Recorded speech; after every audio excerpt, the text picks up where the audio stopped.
Well, there's no doubt that the story's going to continue to evolve. I mean, we've seen that already. It started off as an all-consuming sort of medical story. It still is a medical story, but that medical story is moving less from the sort of the critical care aspect of the medical side of the story, and it's moving now more to the rehabilitation. The economic aspect has always been there, but I think that's going to come more to the fore. The sort of differences between the four nations. I mean, we're certainly seeing that from a Welsh perspective. How COVID is playing out in each of the four nations and the responses of the four governments is going to be a story for some time to come. I think our job as journalists is to recognise that the story is going to evolve, and also be kind of asking ourselves the question: where do we think it's going to come next? Where should we be asking? What should we be doing? So as the sort of story started to sort of move into the hospitals, as it were, one of the things that we were looking to do is to make sure that we had authentic voices and trusted voices that were able to tell us that story. We knew we weren't going to be able to get into the hospitals, so how could we get to tell that story? So we spend a lot of time kind of talking to the local health boards, to building contacts with the hospitals, to build that sort of sense of trust, so they would trust us to tell their story, and so on and so forth. And I think that's going to be an increasing part of what we will need to do, is as the story moves, we are going to have to, yes, at times move with it, but what I really want to do is try and anticipate where that story might be moving, so that we're actually putting the legwork in, so that when the story does come to that sort of area that we anticipate, that we've got the contacts in place, that we've built the areas of trust, so that we can tell that story for our audiences.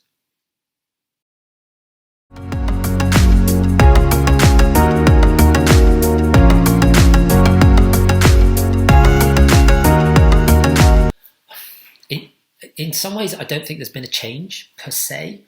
I think we've always tried to keep what I would call the light and shade within our programme. You could, at certain points in this story, a 30-minute news programme could have been unremittingly bleak. And we've always looked to actually balance that out. Yes, okay, there are really very, very dark stories that need to be told in a very sensitive way. And there are also lots of uplifting aspects to this story. And it's been really important to find the balance between the two. And I think that, we haven't, I haven't done any audience research to sort of say whether or not audiences have changed. But I think that if you look at our viewing figures, which have gone up across the board and in significant numbers. Now, of course, a large part of that is because there's an awful lot of people at home, but they don't have to watch us. We don't force them to watch us. So they that the sort of the hallmarks of public service broadcasting, that sort of that trust, that impartiality, that accuracy, that is clearly something that audiences value. It is clearly something in a story like this that absolutely comes to the fore. And what we've tried to do as well is given that is this is a story that's new to everybody. Whether that's new to the experts or new to us as the journalists, or new to the audience who's receiving this information. And I think what we took a bit of time sort of thinking about is how do we create the room for that information to land properly. That's a terrible phrase, but to get that information across, to enable our interviewees. If you've got a consultant who's trying to explain what's going on, standing in front of his hospital or her hospital, trying to explain what's going on in their ITU unit. Actually, you've got to give them the room to do that. They're not media professionals. They're trying to explain something that's incredibly complicated and difficult, something that they themselves, are probably finding quite an unprecedented sort of time. And then suddenly start saying, right, okay, let's put all the usual sort of standards of rigour in terms of our scrutiny and our challenge, and let's do all of that in 2 minutes 30 so we can move on to something else. Actually just wasn't tenable. So we expanded the room for those people. Didn't mean there was any less scrutiny of those people. Didn't mean that we weren't sort of still holding people to account where we needed to. But what we were giving is the room for people to be able to explain what was going on and why this was important, and why this public health message really did need to got across to the people who were watching. And I think if you look at that sort of change to the programme, and you look at the audience figures, then I think it just reinforced that sort of sense that what people really wanted, and probably, I will say continue to want, is, information that's accurate, that's impartial, and that's fairly represented.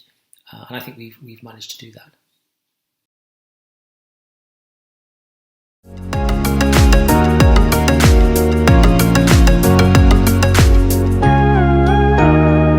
So I think it's incredibly dangerous to look too far into the future. I have to say, at the moment, I kind of pat myself on the back if I've been thinking about the next week and think I'm being incredibly strategic in my thought processes.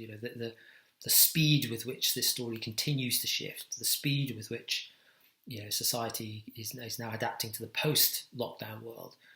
It's really hard, I think, to project forward.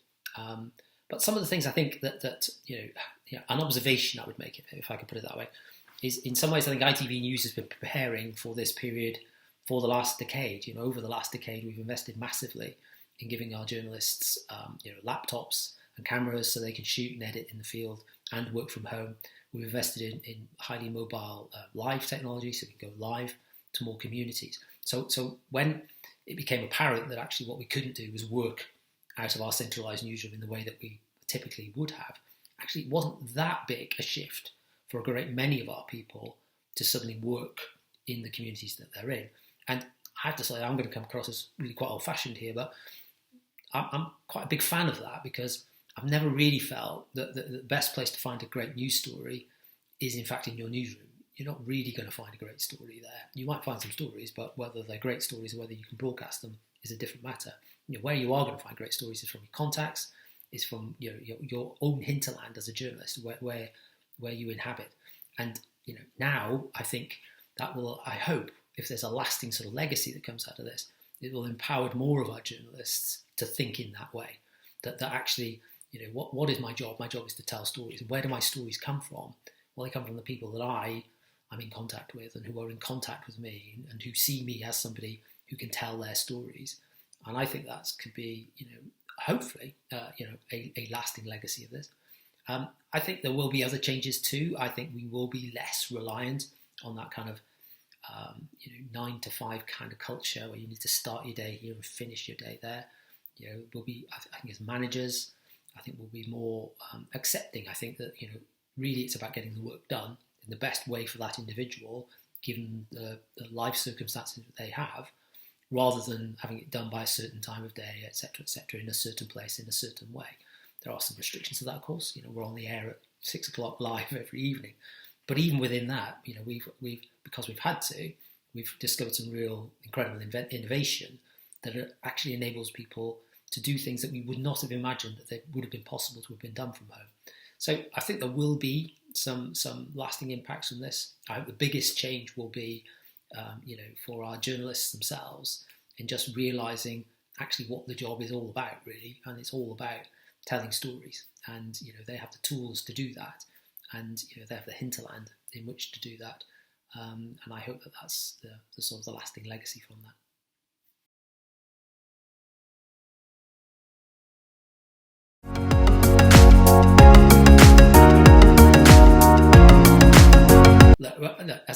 As an ad-funded broadcaster, we can't ignore the impacts on our revenues, both in terms of lost advertising and the disruption to production. We're a global producer as well, and that's been severely impacted too. So there has been a big impact on our revenues, and we're obviously making lots of sensible decisions around that. But that is going to clearly have an impact of some sort. I think it's probably too early to say what that impact is going to be. In terms of the audiences, I hope that it will have served as a reminder of the vital role that public service broadcasters do continue to play, even in this digital world, even in this world of the global streamers and so on and so forth. Netflix and Amazon Prime and all of those sort of streamers are just as popular in Wales as they are in other parts of the world. But what you won't find pretty much on any of those sort of streamers is relevant content from Wales on those platforms. Where you do find it is on the public service broadcasting channels, and the audiences have turned to those channels, including ITV, BBC, Channel 4, S4C, in their many thousands, more than they would normally do at times of the day that they might not normally watch. So I hope that it will lead to a greater appreciation within audiences of the role that we play, and the role that we play, and that's distinctive from some of the other available options via your television screen. And I hope to, as well, I mean, as we went into this debate, as we went into the story, there was already a debate about the future of public service broadcasting. And it will come as no surprise to hear me say that I think it plays an absolutely vital role in everyone's lives, if I'm absolutely honest, and it's certainly in the life of Wales. And I would hope that for policymakers and opinion formers, when they come to now consider the future of public service broadcasting and what to do about that future, that they reflect on what role the public service broadcasters have played in this period.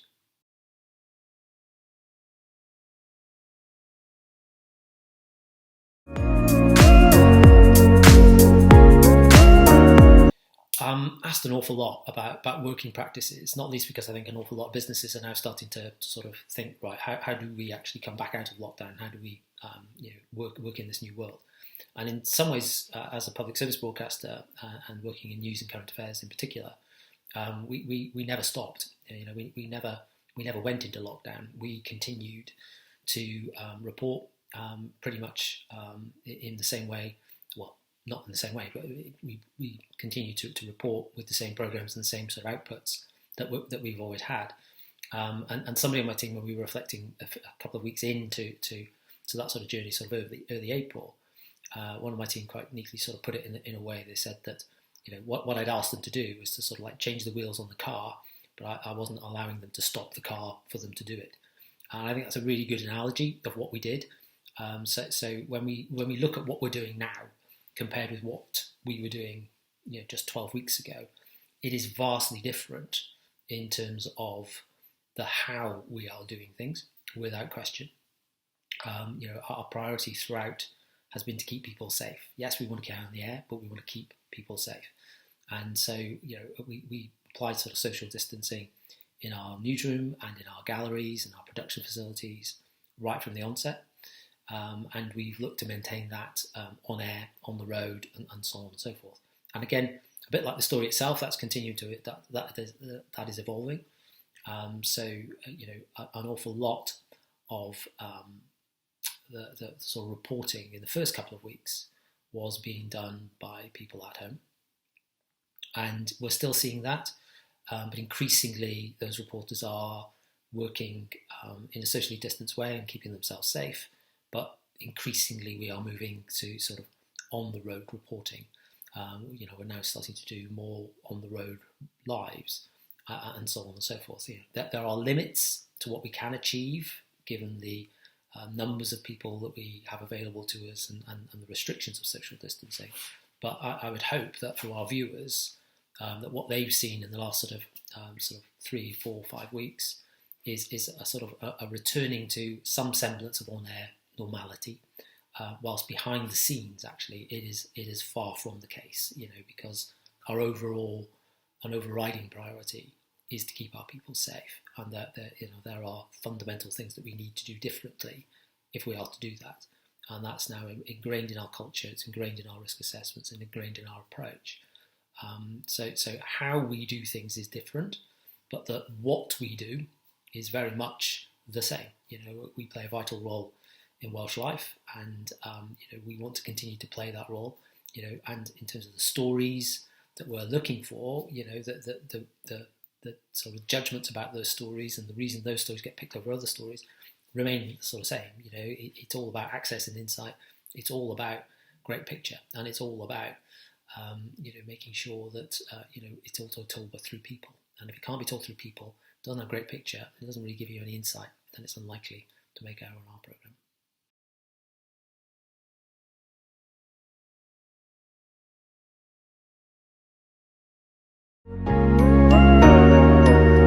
think the thing I would say here is that at the moment, in the current restrictions that we are working under, which we look as though we're going to be working under for some time to come, that actually making news and current affairs at the moment is really quite a hard thing to do, and it means that a programme is always going to need a balance between stories that are pre-thought about, that are pre-planned, and stories that are chased on the day. So, it how can I put it? It's for you to kind of like decide, I guess, what and when you want to offer up a story. It's the greater opportunity, I would probably say, is those that the sort of the planners and the editors can consider about whether or not to include it, and or know that it's there and know how that might slot against some other things that were in the programme either that day, next week, or whatever. I think sort of offering up a today only opportunity carries the highest risk of it not getting picked up, is probably what I would sort of say to that.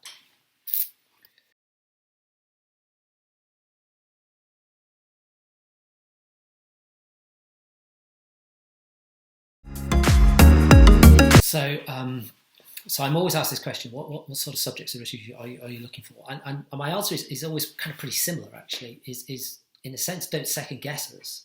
There's 1,001 reasons why a story might or might not be chosen, and that can have to do with an awful lot of things that are completely out of the control of the person, sort of, or agency or whoever that's sort of trying to tell us their story. So the first thing is I suppose it's all about kind of going down to, is it a story? And be really honest with yourselves about that. Is it a story?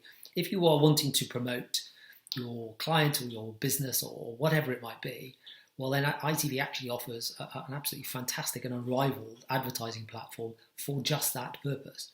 If you want to grow your business, there's no better platform than ITV to grow your business on. And actually, advertising rates at the current time are a lot lower than you might think. So, I think the first thing to actually always ask yourself is this really a story? And if it is a story, if it kind of crosses that, yes, it is definitely editorial, it is definitely a story, then I think from our perspective, it kind of goes back to some of the things I said earlier on, really. The questions that we would ask about that story is, okay, does it offer... what sort of access and insight does it offer? Can we tell it through people? If we can't tell it through people, if it does not offer real people to tell it through, then it's unlikely to sort of make the programme. And does it offer great picture or a great live location? There's lots of other reasons, there's lots of other sort of checks that we kind of like put in, but without those three, it's always going to sort of struggle to get onto our programme. Because ultimately, that's why people watch television news. They want to see people like them. They want it to be relevant. They want it to take them to places that they might not normally get sort of insight from. They want it to feel authentic, and it needs to be visually interesting. You can go online to catch up with the news. You can watch an awful lot of stuff that's sort of generated, in a, might I say, sort of non-professional manner. When you come to ITV, that you expect something to look and feel visually very good and of a high standard as well. So those are the three things: great picture, straight live location, great people, absolute must, and great access or offering a viewer insight. If it does those, then it stands a real good chance, I think, of getting on the programme. And in terms of that whole kind of COVID-19, again, I wouldn't sort of second guess that. I think there might be a little element of sort of trying to anticipate the story. Where's the story going next? Not where it is now, because there'll probably be an awful lot of things being offered up about where the story is now. Actually try to think, well, where's it going next? And do any of my clients kind of fall into that sort of next sort of bracket? And then start to sort of be putting them out there, because we hopefully ourselves are starting to reach out and anticipate where it's going next and are looking for those contacts and for those kind of businesses, organisations and so on and so forth to help us tell that next side of the story.